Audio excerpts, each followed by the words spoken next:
जो हम लोग आज चैप्टर डिस्कस करें, that is chapter number 6, that is external influences on business activity.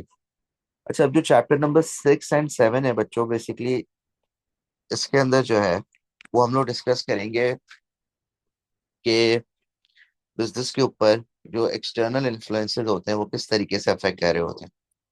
और जब एक्सटर्नल इन्फ्लुएंसेस की जब हम बात करते हैं बच्चों, तो एक्सटर्नल इन्फ्लुएंसेस के अंदर जो है वो हमारा political, environmental, social and technological जो है वो आपका इन्फ्लुएंसेस आते हैं। तो political, economical, social and technological के अंदर क्या चीजें आती हैं मैं अभी आपको बताता हूँ। एक मिनट बच्चों, एक मिनट दे दो प्लीज।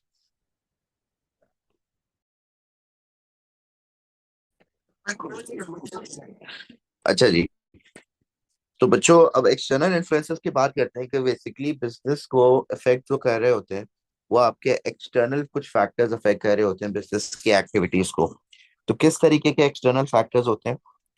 तो बेसिकली जो एक्सटर्नल फैक्टर्स होते हैं उनको हम कहते हैं PEST, that is the paste. और P stands for political and legal factors के जिस कंट्रीज में हम लोग ऑपरेट कर रहे होते हैं उस कंट्रीज के अंदर कुछ पॉलिटिकल चेंजेस, कुछ लीगल चेंजेस जैसे रूल्स एंड रेगुलेशंस चेंज होते हैं और वो बिजनेस की एक्टिविटीज को काफी अफेक्ट कर रहे होते हैं। ठीक है।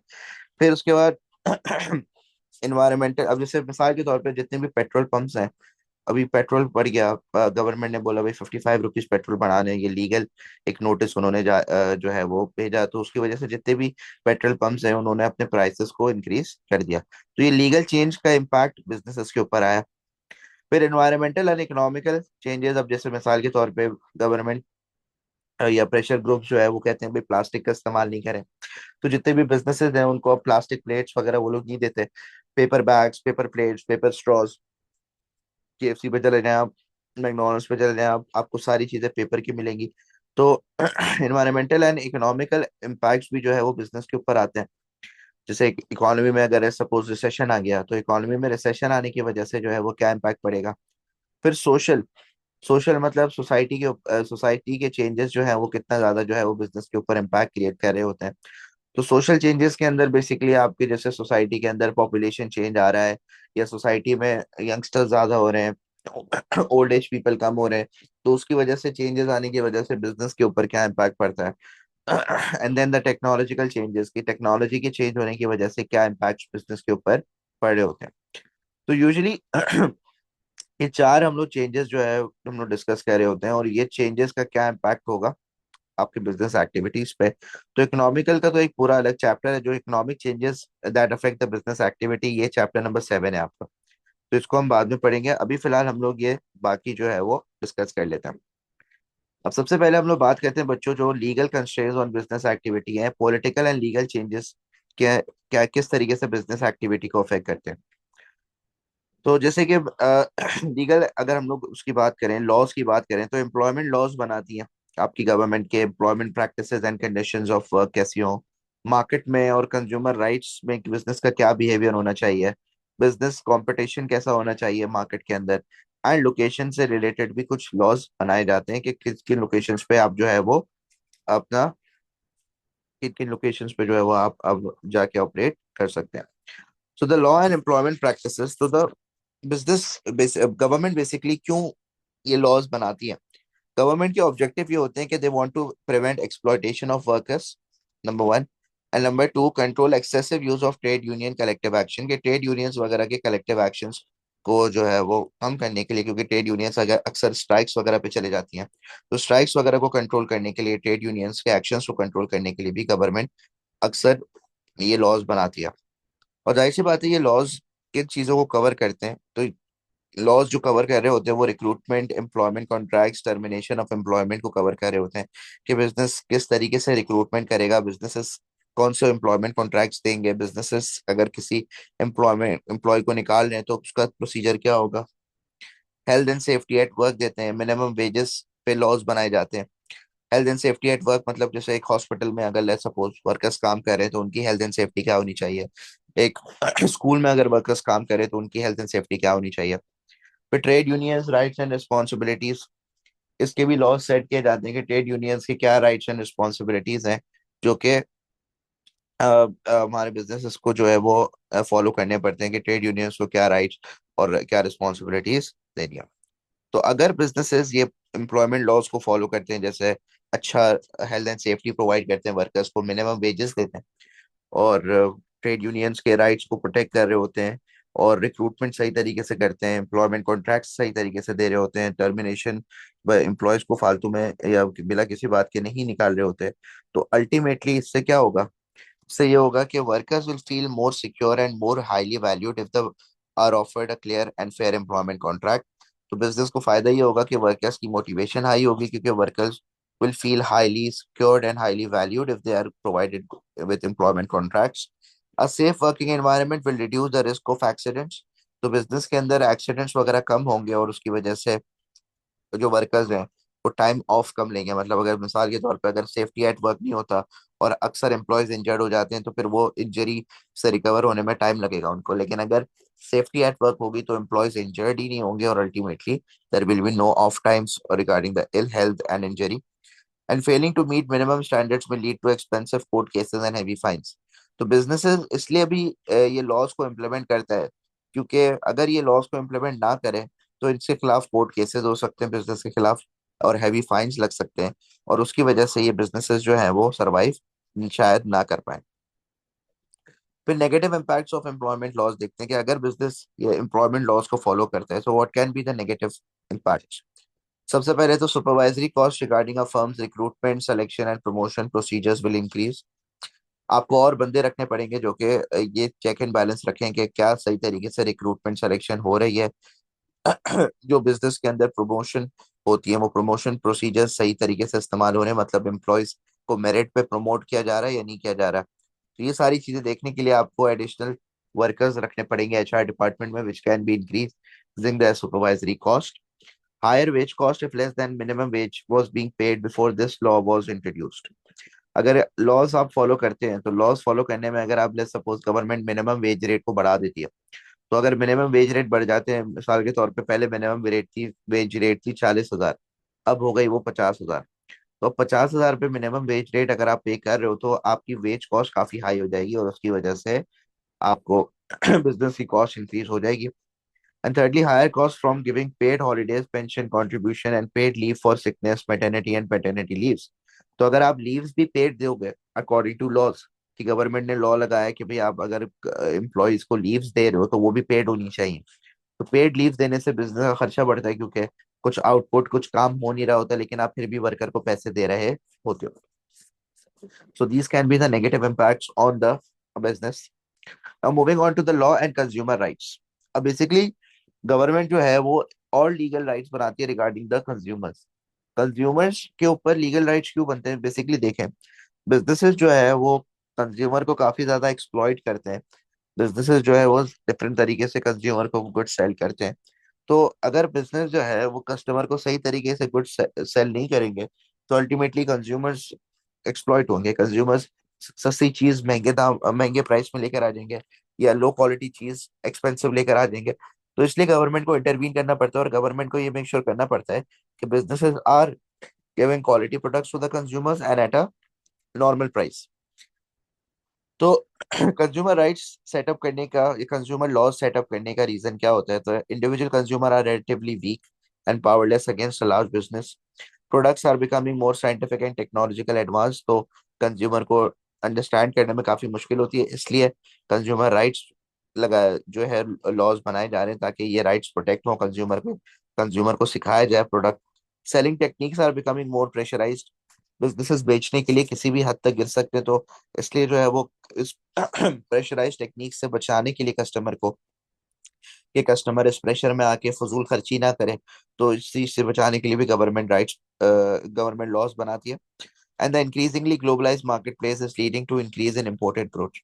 तो इम्पोर्टेड गुड्स कम खरीदें कंज्यूमर, और लोकल गुड्स ज्यादा खरीदें। तो इस चीज को भी देखने के लिए जो है वो आपके लॉज बनाए जाते हैं कंज्यूमर को राइट्स को प्रोटेक्ट करने के लिए। तो वो अगर बिजनेस कंज्यूमर राइट्स को प्रोटेक्ट करेंगे, या अगर बिजनेस जो है वो कंज्यूमर लॉज को इम्प्लीमेंट करते हैं, so the benefit is that improving quality control standards and the accuracy of weights and measures in food preparation, will be essential to reduce the danger of legal action. तो business के खिलाफ कोई legal action नहीं होगा। Treating consumers fairly and responding to the complaints quickly may also reduce the risk of court action. तो consumer को fairly treat करने से कंप्लेंट्स वगैरह कम होंगी, और कंप्लेंट्स वगैरह कम होगी तो अगेन कोर्ट एक्शंस भी नहीं होंगे, और प्लस कंज्यूमर खुश भी होगा आपसे। एंड कंज्यूमर प्रोटेक्शन लेजिस्लेशन में require a change of strategy and culture in the organisation. तो अगर आप कंज्यूमर लॉज को इम्प्लीमेंट करते हो तो कंज्यूमर लॉज को इम्प्लीमेंट करने के लिए आपको अपने कस्टमर सर्विस डिपार्टमेंट्स बनाने पड़ेंगे, तो कल्चर में चेंज आएगा, ऑर्गेनाइजेशन स्ट्रक्चर में चेंज आएगा। तो ये चेंजेस भी आपको बिजनेस के अंदर लेकर आने पड़ेंगे। हाउएवर अगर आप कंज्यूमर लॉस को इम्प्लीमेंट करते हो तो नेगेटिव इम्पैक्ट क्या होगा, that the business cost might have to rise to meet the requirements of consumer protection legislation. तो बिजनेस कॉस्ट जो है वो आपकी इंक्रीज हो जाएगी। Secondly, redesigning products to meet health and safety laws और redesigning advertisements to give only clear and accurate information can be expensive. तो अगर आप रीडिजाइन करते हो अपने प्रोडक्ट्स को which should meet according to the standards, the quality standards, या आप अपनी प्रमोशन में चेंज लेकर आते हो, तो ऐसी चेंजेस लाने काफी कॉस्टली हो पड़ता है बिजनेस के लिए। तो they might have to bear cost of redesigning the products and advertisements. फिर लॉज रिगार्डिंग द कंपटीशन। तो गवर्नमेंट एक और एरिया में जो लॉस सेट करती है वो होता है कंपटीशन। अब मार्केट में कंपटीशन गवर्नमेंट को क्या फायदा पहुंचाता है? देखिए, जितना ज्यादा कंपटीशन होगा मार्केट में उतने ज्यादा बिजनेसेस खुलेंगे और उतना ज्यादा टैक्स जनरेट होता है बिजनेस। और प्लस जितना ज्यादा कंपटीशन होगा उतना कम कस्टमर एक्सप्लॉइट होते हैं। तो कस्टमर के पास वाइडर चॉइस ऑफ ऑप्शन होते हैं, that the customers are able to select from a wider choice of a variety of basically products from the market. So government attempt to encourage and promote competition between businesses by passing laws that investigate and control monopolies and make it possible to prevent mergers, limit or outlaw uncompetitive practices between firms.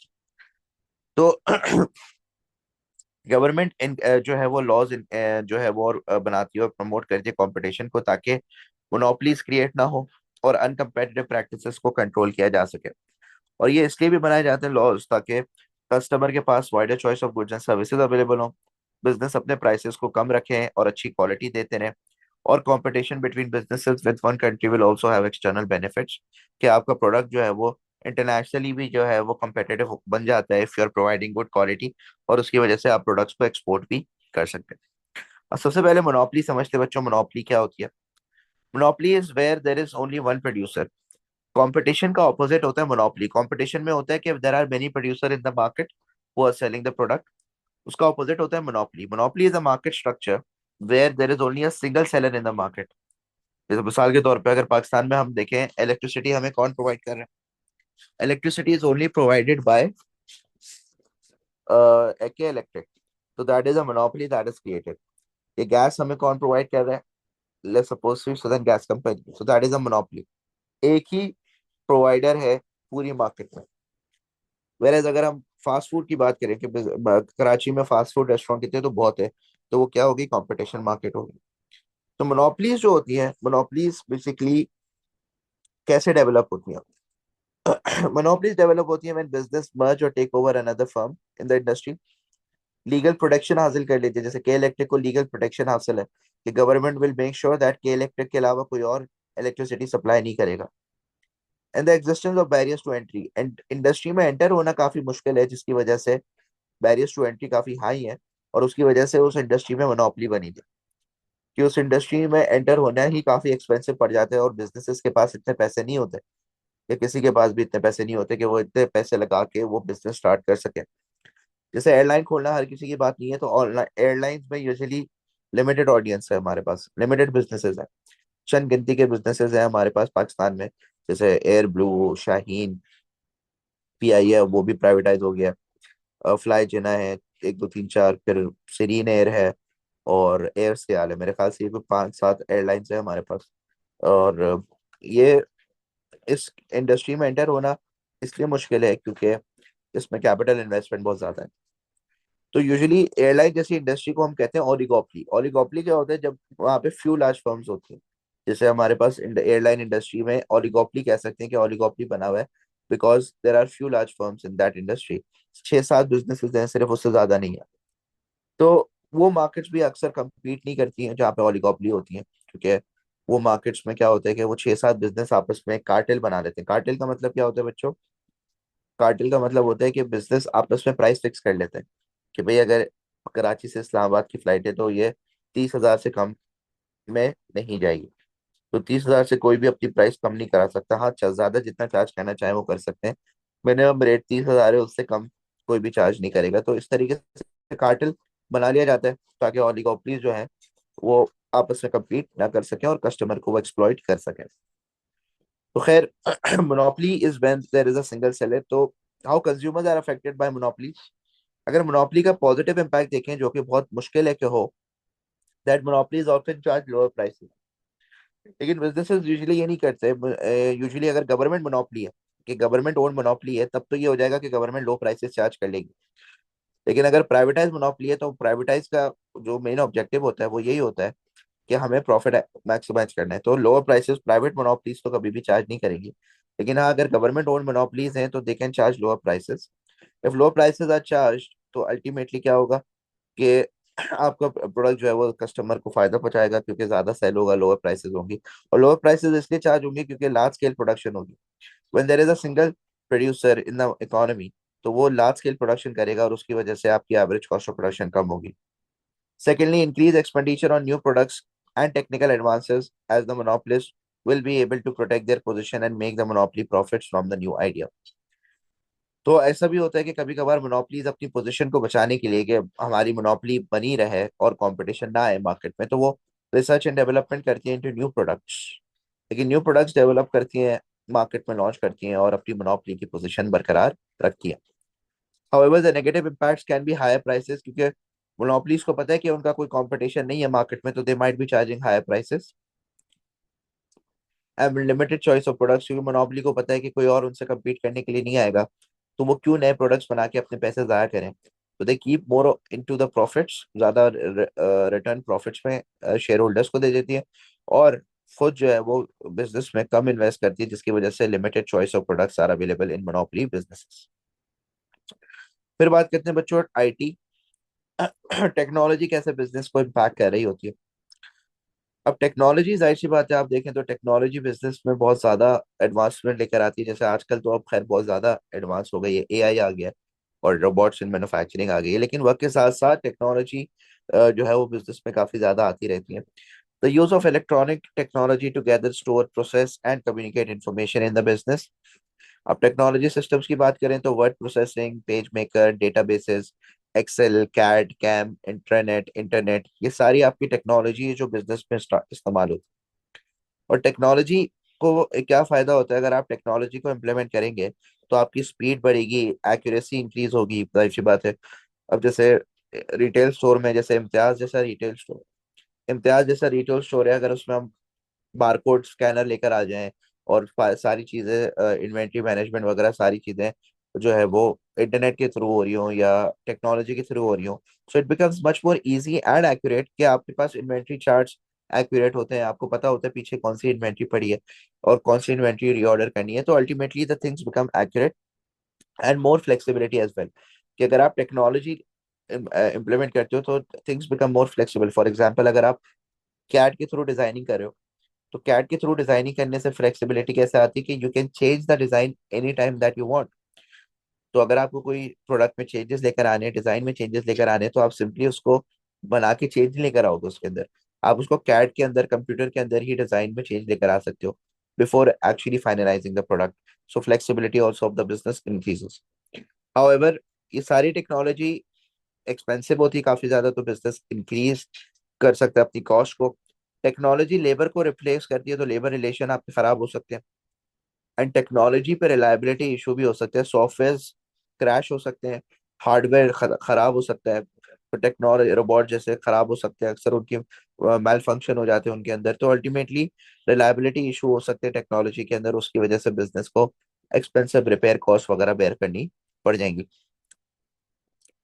फिर social and demographic influences और business activity की बात करते हैं बच्चों के, कैसे society में चेंजेस आने से या डेमोग्राफिक्स के चेंज होने से बिजनेस के ऊपर इम्पैक्ट पड़ा होता है।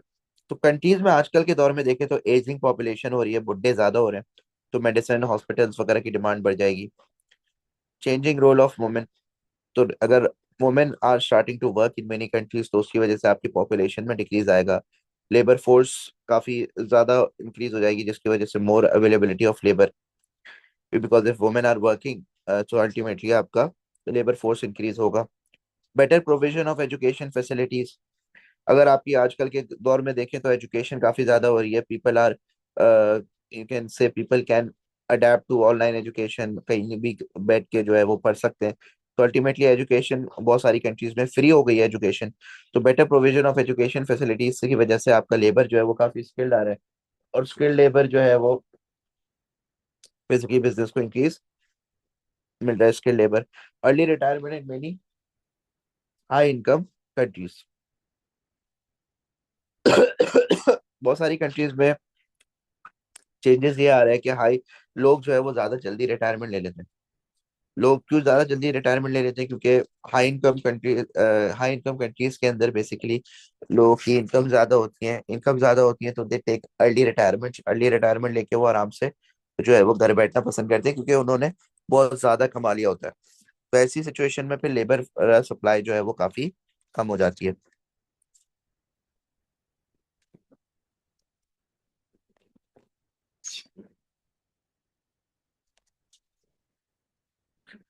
तो these are some of the changes that are occurring in the business, ठीक है। तो these are the changes that are occurring in the countries basically, और ये जो है वो बिजनेस को काफी ज्यादा जो है वो अफेक्ट कर रहा होता है।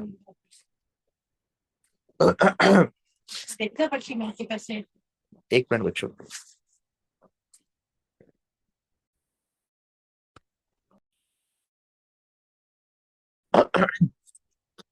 अच्छा जी, तो ये कंट्रीज के अंदर यूजुअली आजकल के दौर में ये चेंजेस आ रहे हैं।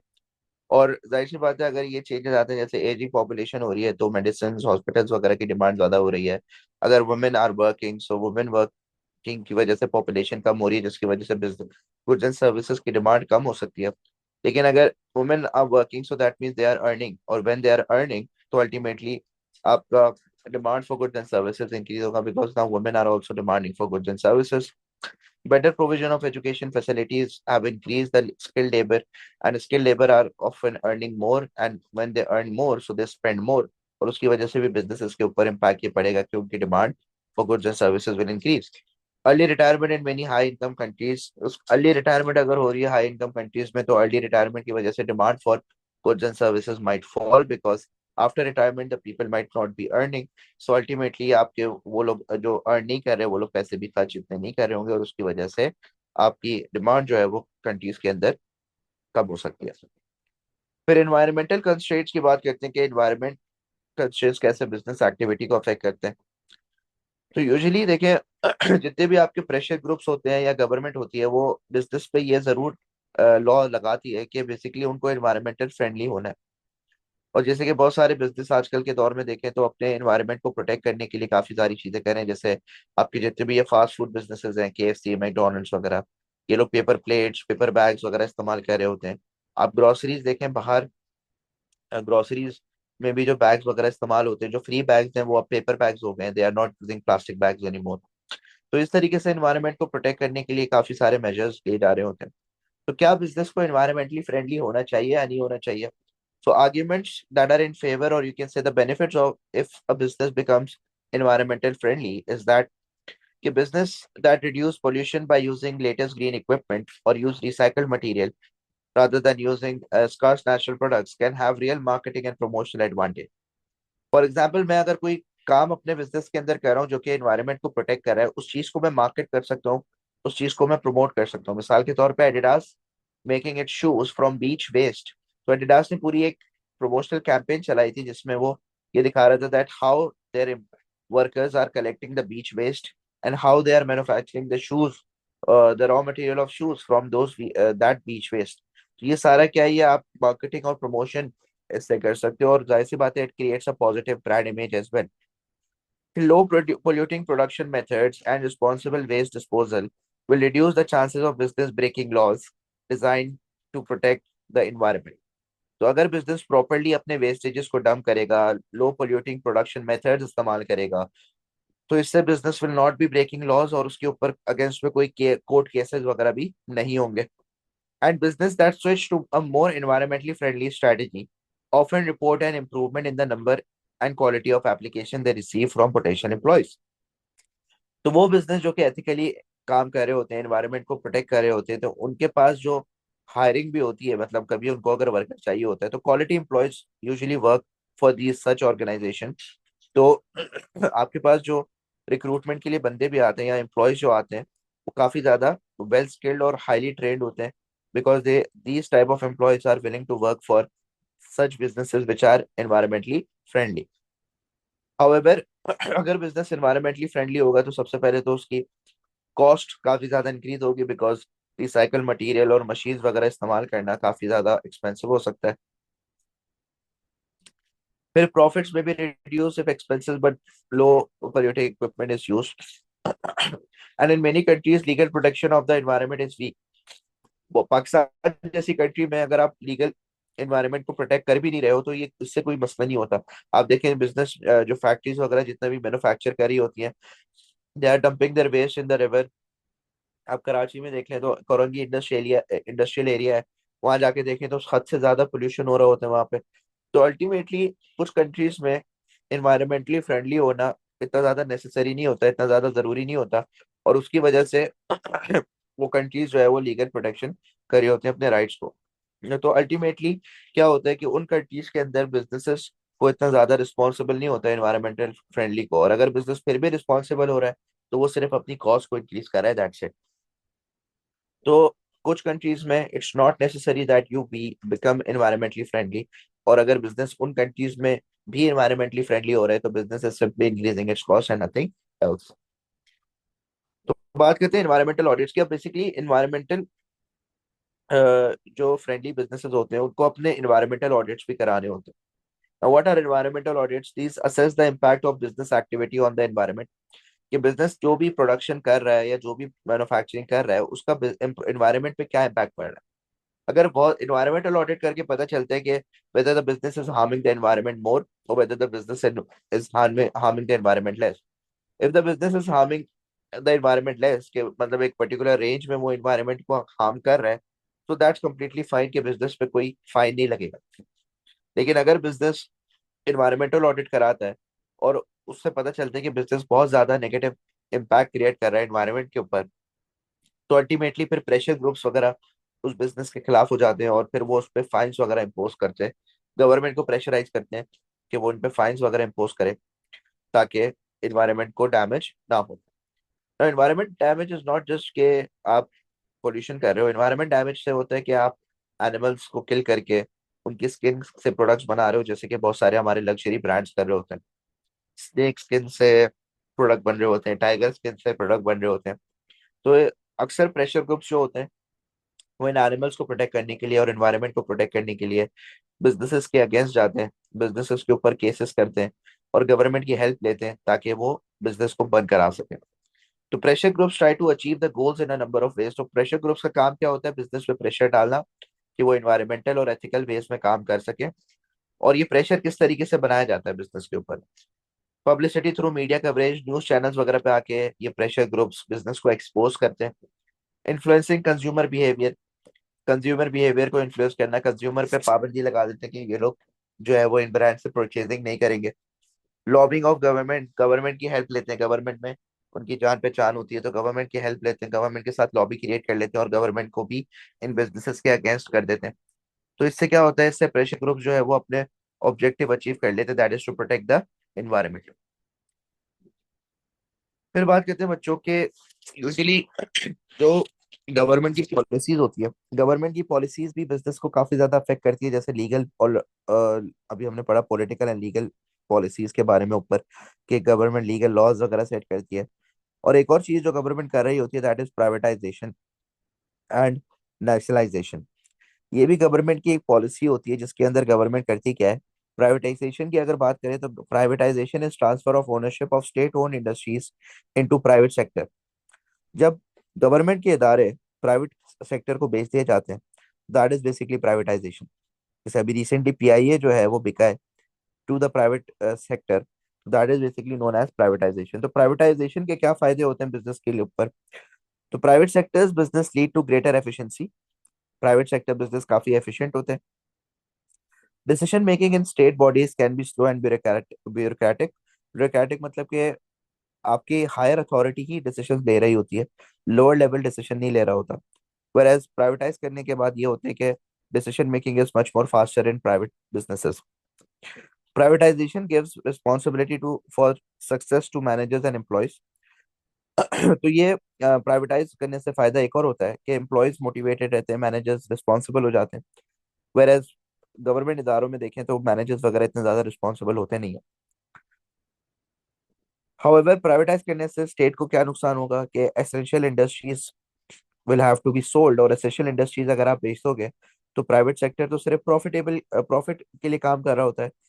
तो लेट्स सपोज अगर इलेक्ट्रिसिटी के इलेक्ट्रिक आपने प्राइवेटाइज कर दिया, तो के इलेक्ट्रिक प्राइवेटाइज करने से बिजली के पैसे बढ़ जाएंगे और हर कोई फिर बिजली को अफोर्ड नहीं कर पाएगा। बिजली के बिल अभी जितने आ रहे हैं उससे डबल ट्रिपल आ जाएंगे।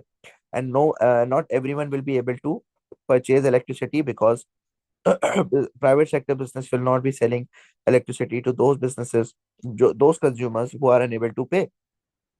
But privately operated businesses that compete with each other are unlikely to achieve a coherent and coordinated policy. For example आपने के इलेक्ट्रिक के प्राइवेटाइज कर दिया, अब के इलेक्ट्रिक के डिफरेंट एरियाज में जहाँ पे के इलेक्ट्रिक इलेक्ट्रिसिटी सप्लाई कर रहा था, उस डिफरेंट एरियाज को के इलेक्ट्रिक के प्रोजेक्ट्स को आपने प्राइवेटाइज कर दिया। तो कि एक प्रोजेक्ट किसी के पास है, जैसे सपोज गुलशन इकबाल की इलेक्ट्रिसिटी एक बिजनेस के पास है, डीएचए की इलेक्ट्रिसिटी एक बिजनेस के पास है, मलिर की इलेक्ट्रिसिटी एक बिजनेस के पास है। तो अब आपने अपने पूरे एक बिजनेस को डिफरेंट डिफरेंट बिजनेसेस को सेल कर तो दिया ज्यादा पैसे के चक्कर में, लेकिन अल्टीमेटली क्या होगा कि अब हर एरिया की जो इलेक्ट्रिसिटी सप्लाई होगी वो डिफरेंट होगी। कुछ एरियाज में अच्छी इलेक्ट्रिसिटी सप्लाई होगी, कुछ एरियाज में डिफरेंट इलेक्ट्रिसिटी सप्लाई होगी। तो उसकी वजह से क्या होगा कि एक बिजनेस था पहले, कोहेरेंट पॉलिसीज थी, गवर्नमेंट ओनरशिप थी, उसको आपने डिवाइड कर दिया, डिफरेंट प्राइवेटाइज बिजनेसेस को बेच दिया, डिफरेंट प्राइवेट सेक्टर्स को बेच दिया। तो उसकी वजह से क्या होगा, अपनी कोहेरेंट पॉलिसीज वगैरह नहीं होंगी। And thirdly, many strategic industries could be operated as private monopolies if privatized, and they could exploit consumers with higher prices. For example अब पीआईए है, तो पीआईए को आपने प्राइवेटाइज कर दिया और एक ही कंपनी ने इसको खरीदा है। तो अब PIA might be able to create a monopoly. वो क्या करेंगे, वो दूसरे एयरलाइन बिजनेसेस को खरीद लेंगे या उनको परचेज करके क्या करेंगे कि वो अपनी मोनोपोली क्रिएट कर सकते। तो if there is a single government own business, जैसे लेट्स सपोज रेलवे, अब रेलवे अगर एक कंपनी खरीद लेती है, प्राइवेटाइज कंपनी, और वो रेलवे को देख रही होती है, तो अब रेलवे खरीदने से क्या होगा कि मोनोपोली क्रिएट हो जाएगी। कोई और रेलवे सिस्टम, कोई और private entity railway system Pakistan में लॉन्च नहीं कर पाएगी। तो इस तरीके के बड़े बिजनेसेस जो होते हैं, जो कि गवर्नमेंट की ओनरशिप में होते हैं और उसको प्राइवेटाइज कर दिया जाता है, तो अक्सर वो फिर प्राइवेट मोनोपोलीज बन जाते हैं, and then they charge higher prices to the consumers. फिर नेशनलाइजेशन की बात करते हैं बच्चों, तो nationalisation is simply selling a private own business to the government. कि जब आप प्राइवेट सेक्टर बिजनेस को गवर्नमेंट को सेल कर रहे हो तो दैट इज नेशनलाइजेशन। तो नेशनलाइजेशन के फायदे क्या होते हैं, government will have control of major industries. तो गवर्नमेंट जब मेजर इंडस्ट्रीज खरीदेगी तो ultimately government will have more control. For example अगर पाकिस्तान की गवर्नमेंट एजुकेशन स्कूल्स वगैरह वो खरीद लेती है, so education will be provided to everyone. Integrated education policy होगी। फॉर एग्जाम्पल अगर सारे स्कूल्स को गवर्नमेंट खरीद लेती है तो हर स्कूल में सेम तरीके का सिलेबस होगा, सेम तरीके की पढ़ाई होगी, तो इंटीग्रेटेड पॉलिसी होगी। It prevents private companies operating as monopolies and exploiting consumers. तो अगर कोई प्राइवेट मोनोपली क्रिएट हो रही है जो कि एक्सप्लॉइट कर रही है कस्टमर्स को, तो गवर्नमेंट उसको टेक ओवर करके उस मोनोपली को खत्म कर सकता है। And economies of scale can be achieve, क्योंकि मोनोपली क्रिएट हो रही है, सो गवर्नमेंट जो है वो लार्ज स्केल प्रोडक्शन करेगा, और लार्ज स्केल प्रोडक्शन करने से क्या होगा कि गवर्नमेंट को इकोनॉमीज ऑफ स्केल अचीव होंगे, कि ये जो गवर्नमेंट ओन बिजनेस है after nationalisation, they might achieve economies of scale. For example अगर स्कूल सारे गवर्नमेंट खरीद लेती है और एजुकेशन पॉलिसी सिंगल हो जाती है पूरी पाकिस्तान के अंदर, तो ये होगा कि किताबें जो भी बन रही होगी वो सारी एक साथ बनेगी, तो economies of scale will be achieve. Books की प्राइसेस कम हो जाएंगी, स्टेशनरी की प्राइसेस कम हो जाएंगी, because government will be providing. So government जो है वो लार्ज स्केल मैन्युफैक्चरिंग करेगा और उसकी वजह से economies of scale will be achieve, due to which the less prices will be charged. फिर हाउएवर नेशनलाइजेशन के डिसएडवांटेज क्या है, governments are less profit motive, तो businesses might become inefficient, government में intervene too much in business decision making for political reason. तो government इसको political reason के लिए भी इस्तेमाल कर सकते हैं, जैसे अभी आपकी जितनी भी कराची के अंदर म्यूनसिपैलिटी है वो सिंध गवर्नमेंट के पास है फॉर एग्जांपल। तो आपकी जितनी भी ये सिंध गवर्नमेंट की पार्टी है ये क्या करेगी, जैसे इलेक्शन करीब आने लगते हैं तो ये म्यूनसिपैलिटी का चरा उठना शुरू हो जाएंगे, रोड बनना शुरू हो जाएंगे, हर चीज प्रॉपर होना शुरू हो जाएगी। तो ये बिजनेसेस पॉलिटिकल रीजंस के लिए भी इस्तेमाल होते हैं। And it removes the ability of the industry to raise finance from private sources. Government इदारे जो होते हैं वो प्राइवेट सोर्सेज से फाइनेंस जनरेट नहीं कर सकते, मतलब they will not be able to raise loan from banks. सही है, प्राइवेट इन्वेस्टर्स से वो पैसे नहीं ले सकते, शेयर होल्डर्स वगैरह की शेयर होल्डिंग जो है वो इन्वेस्टमेंट्स नहीं हो सकती। तो अल्टीमेटली गवर्नमेंट ही एक ऑप्शन है कि गवर्नमेंट से ही आपको पैसे लेने पड़ते हैं। तो sources of finance nationalise business के लिए काफी लिमिटेड होता है। तो ये डिसएडवांटेजेस है नेशनलाइजेशन के। और ये चैप्टर यहाँ पे फिर खत्म होता है बच्चों, दैट इज चैप्टर नंबर 6। तो ये चैप्टर इंतहाई कोई, इसको ऑन रिकॉर्ड नहीं बोलूंगा मैं, जरा चैप्टर रिकॉर्डिंग बंद कर दूं।